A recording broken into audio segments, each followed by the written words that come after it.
Something keeps coming up in the most interesting underwater archaeology being done right now, and it took me a while to put it into words. When you find a collapsed site underwater, a city, a shoreline, a ship, it looks fundamentally different from what you find on land. Not just better preserved, but structurally different. Because when a site goes underwater, it tends to go under fast, and then it stays exactly where it was. Nobody rebuilds on top of it. Nobody comes back for the useful materials. The occupation layer that existed at the moment of submergence becomes the only layer, and it stays that way for centuries, sometimes millennia. That's not how collapse looks on land at all. On land, every site that collapsed was also a site that somebody else eventually reused. The Romans on the Greeks, medieval towns on Roman streets. Each occupation layer destroys or displaces part of what came before, and the layer you most want to study, the one that shows you the moment things ended, is usually the one that's been most thoroughly disturbed. Underwater, you get to read the ending directly, and that changes the question from what did this place look like to what actually happened here. Underwater sites are different, and understanding how they're different turns out to change what we think we know about some of the most significant collapses in human history. Let's start with the most recently significant example, because it's the one that demonstrates the principle most clearly and most dramatically. At 11:43 in the morning on June 7, 1692, a massive earthquake struck the city of Port Royal, Jamaica.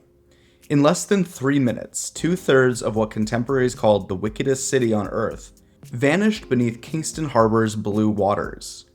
Port Royal was, at that moment, the most important English port in the Caribbean, the fourth largest city in the Americas, a hub of transatlantic trade, naval power, and notorious piracy. It had been in continuous operation for 37 years. 1,600 people were killed immediately, and another 3,000 died in the following days from injury and disease. The speed of the submergence is the key to the archaeology. Since Port Royal only existed for 37 years before its destruction, it is one of the few catastrophic sites where cultural features and material are found more or less undisturbed, preserved in the oxygen-depleted underwater environment. Marine archaeologists working the site have recovered pewter plates still set for meals never finished, clay pipes dropped by people who ran for their lives, and wooden buildings that should have rotted away centuries ago still standing beneath the harbor's surface, their timber preserved by the same waters that claimed them. That last detail is worth holding on to. The preservation isn't just a fortunate side effect, it's a direct product of the chemistry of the harbor sediment. Low oxygen, high organic content, stable temperature. The same conditions that would normally be described as hostile to human occupation are what's keeping 3 centuries of Port Royal intact on the bottom of Kingston Harbor. The INA excavations beginning in 1981 investigated 5 buildings in the commercial center of the submerged town, including a pipe shop, tavern, cobbler shop, and residential houses, contributing significantly to our understanding of 17th century town planning, architecture, diet, and cooking activities. Some human remains were found under fallen bricks, and the remains of a ship were identified beneath one of the buildings. That combination, the meals in progress, the human remains, the commercial district frozen mid-transaction, is what collapse looks like when it happens in 3 minutes and stays underwater. In July 2025, UNESCO formally inscribed Port Royal in its World Heritage List, recognition that the site is not just archaeologically significant, but irreplaceable. As of the most recent surveys, less than 10% of the catastrophic site has been investigated. Over 90% of Port Royal is still down there, undisturbed, waiting. Port Royal is the sharpest and most recent example of what underwater collapse archaeology looks like. But it's not the oldest, and it's not the most consequential for what we understand about why civilizations end. For that, we need to move to the Eastern Mediterranean and to a site that was found not by archaeologists, but by a marine geologist surveying the seabed for an entirely different reason. In 1967, during a coastal seabed survey near Elafonisos in southern Greece, British marine geologist Nicholas Fleming noticed straight lines and rectangular outlines beneath the water that suggested a human-built settlement. What he'd found was Pavlopetri, a submerged prehistoric town consisting of intact building foundations, courtyards, streets, graves, and rock-cut tombs, now recognized as the oldest complete town ever found underwater. If you're interested in learning more about Pavlopetri, this is a site that I've covered in a previous video. Click the link on the screen now. The city's history stretches back to about 3500 BCE, spanning the final Neolithic, Chalcolithic, and Bronze Ages. It flourished during the period between 3000 and 1000 BCE, long before the glory days of classical Greece. Researchers believe the city was submerged after a series of earthquakes around 1000 BCE. It sits in 1 to 4 meters of water off the Peloponnese Peninsula, shallow enough to snorkel but deep enough that it spent 3,000 years completely undisturbed. The layout of streets, buildings, and tombs remains clearly visible, offering archaeologists a rare opportunity to study an intact Bronze Age settlement. Unlike many ancient sites that have been built over or disturbed by later occupation, this submerged city has remained largely untouched since it slipped beneath the waves. A 2009 project by the University of Nottingham, the Hellenic Ministry of Culture, and the Hellenic Center for Maritime Research discovered a further 9,000 square meters of new buildings, including a large rectangular hall and structures that lined a previously hidden street. What Pavlopetri reveals is not just a Bronze Age town. It reveals a Bronze Age town that was operating during the same period as the Uluburun ship. The same integrated Mediterranean world, the same trade networks, the same interconnected system that collapsed between 1200 and 1150 BCE. The pottery found at the site, the layout of its commercial and residential districts, the evidence of a thriving textile industry from the many loom weights recovered, all of it is evidence of a community embedded in the late Bronze Age economy right up to the point of submergence. That timing really matters. Pavlopetri went under around 1000 BCE, after the Bronze Age collapse, not during it. The town may have been one of the survivors of the initial collapse, continuing to function in reduced form during the Dark Age that followed, before the earthquakes finally finished it. Or it may have been already declining when the earthquake struck, the submergence preserving not a thriving city, but the final years of a settlement that had already lost most of its connections to the wider world it had been built to serve. The archaeology can't yet distinguish between those two readings, and that uncertainty is itself informative. It tells you that collapse, even when it's preserved underwater, is not always a simple event with a clear before and after. For a site that gets at the before, the system at full operation, just before everything changed, the Uluburun Shipwreck, which we've covered in detail on this channel, gives the clearest picture. A merchant vessel carrying goods from at least 10 cultures, sinking around 1300 BCE, with its cargo perfectly intact, documenting the full complexity of a trade network that would be gone within the next 100 years. The ship is the economy, the cargo is the system, and the fact that it's underwater is why we can read it with that precision.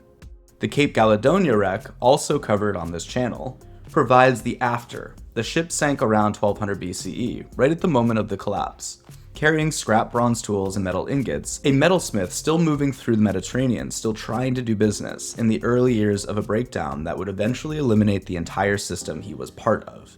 The Uluburun cargo and the Cape Caledonia cargo, read together, are a before and after photograph of the same network, one at its operational height, one at the beginning of its dissolution. Now, move forward in time and move to a completely different environment. One that puts the collapse argument in a freshwater context that the channel has been building towards since the Lake Titicaca episode. The Black Sea, at around 5500 BCE, was a freshwater lake. Smaller than it is today, surrounded by Neolithic farming communities that had developed along its shores over centuries. Then, according to the Ryan-Pittman hypothesis first published in 1997, the rising post-glacial Mediterranean breached the Bosphorus threshold and saltwater began pouring in. At 7,200 years before present, saline Mediterranean water from the rising post-glacial world ocean broke through a barrier within the narrow Bosphorus channel and abruptly filled the Pontic Basin, submerging more than 100,000 square kilometers of previously exposed shelf. The Ryan-Pittman hypothesis proposes that coastal farms were flooded and early Neolithic foragers and farmers were forced to evacuate, moving into the interior of Europe and carrying with them agriculture, and possibly the memory of the deluge, which became the historical basis for the biblical story of Noah's flood. The hypothesis is contested. Among scientists, some discovered evidence that appeared to support the hypothesis, but many others rejected the claim of an early Holocene flood, raising questions about the pace and scale of the inundation. The archaeological evidence has been harder to establish than the geological. But what's not contested is what Ryan Ballard's 2000 expedition found on the Black Sea floor. Ballard's team identified ancient shorelines, freshwater snail shells, drowned river valleys, tool-worked timbers, and man-made structures in roughly 100 meters of water off the Black Sea coast of Turkey. The chief archaeologist on that expedition, Frederick Heibert, described the finding as the Pompeii of landscapes, architecture consistent with Neolithic wattle and daub construction, preserved at depth by the Black Sea's extraordinary chemistry. That chemistry is the reason the Black Sea is, in preservation terms, one of the most significant underwater environments on the planet. Below about 200 meters, bacterial decomposition of biomass sinking from shallow water consumes all available oxygen, while the anaerobic metabolism of other bacteria causes the formation of hydrogen sulfide. While such conditions are not favorable for many biological species, they are excellent for preserving human artifacts from normal processes of degradation.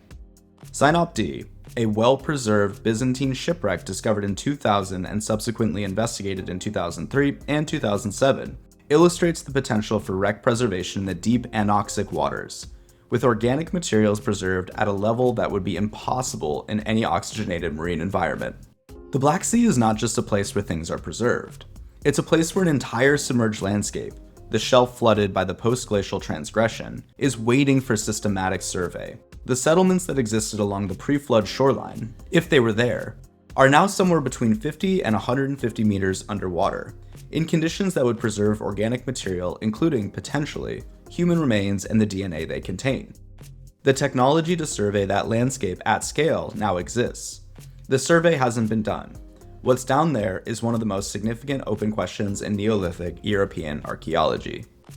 All four of these cases, Port Royal, Pavlopetri, the Uluburun system, the Black Sea shelf, demonstrate the same underlying principle but each from a different angle. Port Royal shows collapse at its most instantaneous, a city functioning at full capacity, frozen mid-transaction in 3 minutes. Pavlopetri shows a slower submersion that preserved a complete urban plan across 3 millennia of undisturbed sediment. The Bronze Age wrecks show the economy that preceded collapse, the system as it was operating before the stresses that would destroy it had fully developed. The Black Sea shows a landscape-scale event, a flood that may have displaced entire farming communities, leaving a submerged record that terrestrial European archaeology can't access from the land. What connects them is what they reveal about how collapse actually works, as opposed to how we usually describe it. The conventional narrative of collapse tends to be event-focused, a battle, a drought, an invasion, a disaster. The archaeology keeps showing that this framing misrepresents what happens. Collapse is almost never a single event. It's a process, a system that becomes increasingly fragile under compounding stresses, then fails rapidly when those stresses exceed its capacity to absorb them. The Bronze Age collapse, as Eric Klein has argued at length, was not the Sea Peoples. It was an interconnected system whose interdependence became its vulnerability, hit simultaneously by drought, political instability, disrupted supply chains, and population movement, any one of which would have been manageable, but altogether were not. Underwater archaeology contributes to this picture not by providing simpler answers, but by providing cleaner evidence. When a site goes under and stays under, the moment of abandonment is preserved without the interpretive noise of subsequent occupation. You can see what was present at the end. You can see what was absent. You can read the last layer as a last layer, not as a layer that has been partially removed and partially obscured by everything that came after. The paradox of underwater preservation is that the best chances of survival for organic materials are when material is buried in anaerobic and protective sediment during inundation, but that same burial removes the evidence from view, and it can only be discovered when the material is subsequently exposed. The sites we know about, Port Royal, Pavlopetri, the Uluburun, and Cape Geladonia wrecks, the Black Sea structures, are the ones that erosion, survey work, or accident has exposed. What remains unexposed in the sediment of harbors and lakebeds and continental shelves around the world is almost certainly far larger than what we've found. The archaeology of collapse is not a complete picture. It's a series of windows, each one opening into a specific moment in a specific place, preserved by a specific combination of environmental conditions. Port Royal in 3 minutes, Pavlopetri in a series of earthquakes, the Black Sea shelf in a transgression that may have taken decades or even centuries, the Bronze Age ships in the specific violence of a storm or a reef. Different timescales, different mechanisms, different geographies, but the same fundamental insight. That collapse leaves a record, and the clearest part of the record is usually the part that ended up underwater. Stay curious, stay current, and thank you so much for watching.